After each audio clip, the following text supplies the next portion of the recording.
If you're a woman and you're having lunch with 2 of your girlfriends, statistically 1 of you have experienced or will experience sexual violence in your lifetime.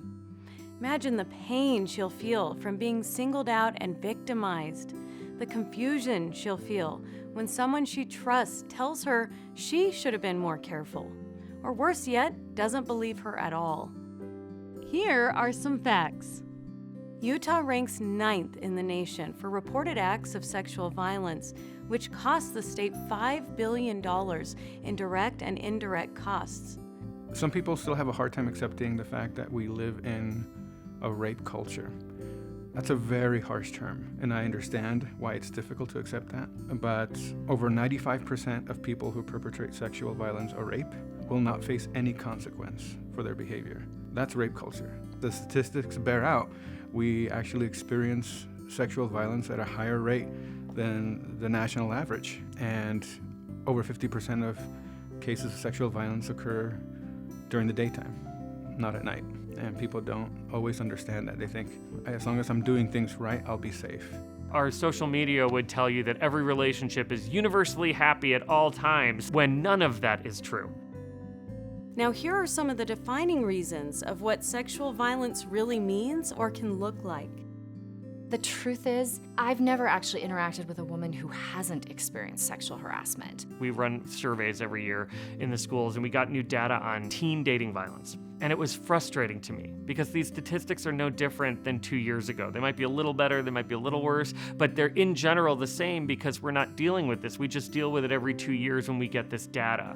And that is massively frustrating because violence is not shocking. We see this all the time. And what we actually don't do is address it in any real way. The problem with sexual violence isn't that the person didn't know what their boundaries was. It's that somebody violated their boundaries. Sexual violence is ever-changing. It's finding new ways it can happen. I am the tech generation. We see catcalling over the internet, and it brings the same mental harm that it would in person. It still is endangering, and it brings up problems that we would see in person as well.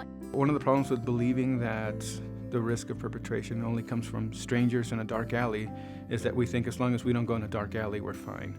But then we're ignoring the fact that it's happening to the people we know. Not only that, as a matter of fact, perpetration, the vast majority of the time occurs at the residence of the victim, the perpetrator, or someone they know. So it's not happening on the streets. It's really important to support folks who have experienced this violence. We keep throwing out stats and numbers, but those don't matter. The cost is not a number on a piece of paper, right? It's human impact. We think it doesn't happen that much, but without fail, every time I give a workshop or a class in a middle school or a high school, 1 or 2 students will linger behind, act like they're tying their shoelaces so that everyone will clear the room. And when everyone's gone, they'll look around and they'll come up to me and disclose their experience of sexual violence. And that's not a number.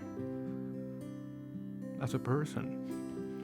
And I think we can all agree that should not happen.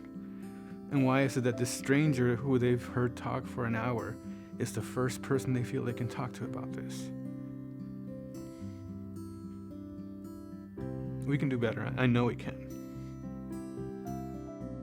Here's why understanding consent is so important. There's such a thing as like body consent, but there is such a thing as verbal consent, and that's the most sure, yes means yes, no means no. If all of us nationwide were asking that question, how do I obtain consent? And how do I talk to my partner or partners about how I obtain consent? I just think that one step alone could create a huge shift in this dynamic. We understand now that unconsensual acts of sexual violence happen more frequently than we realize. Consent is important. It's almost paramount in everything that we need to do when it comes to healthy relationships and sexual relationships among all of us as people.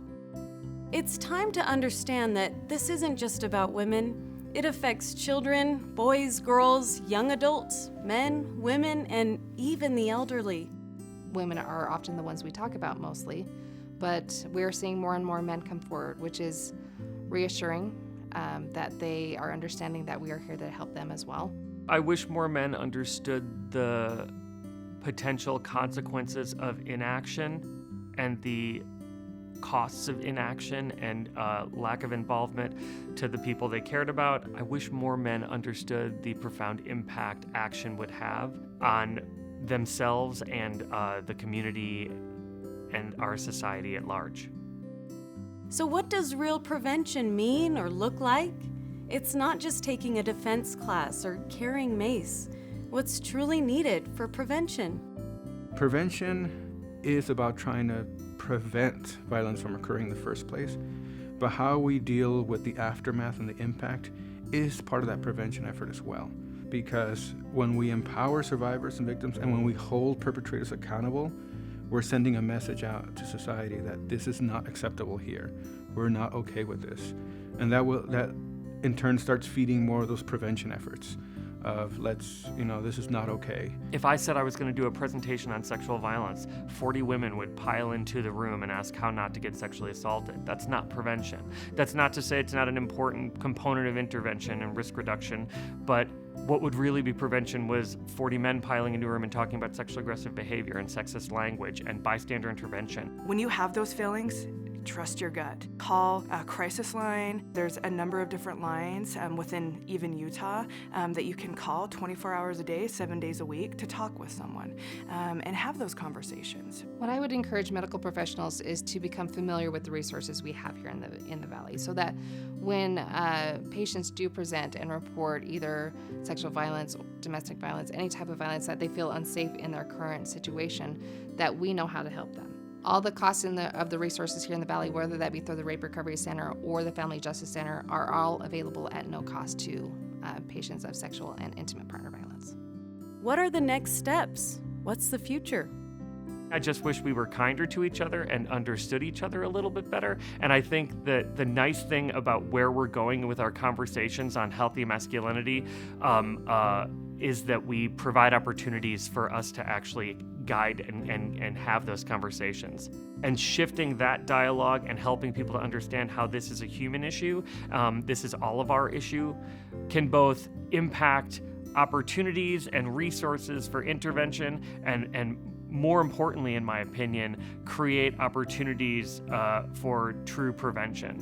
The most important thing is for our youth to continuously be receiving that message about being kinder and being empathetic and understanding other people's boundaries and values. As long as we are focusing not just on individual perpetrators and individual victims, I could absolutely see an end and an elimination to sexual violence. Let's help ourselves, not hurt ourselves, and let's take ownership of where we can, as individuals, be a part of this greater fight that we have to change our culture and our society in healthy and positive ways.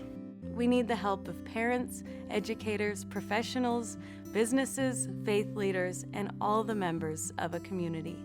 If we can each better understand our roles in creating the community that stops sexual violence and not just silences it, we can create a community that is healthy and safe for us and future generations.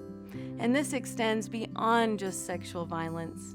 Addressing contributing factors of that can also stop bullying, domestic violence, and suicide. If you would like to learn more about how you or your organization can be a part of ending sexual violence, please contact the Rape Recovery Center at 801-467-7282 or visit our website at raperecoverycenter.org.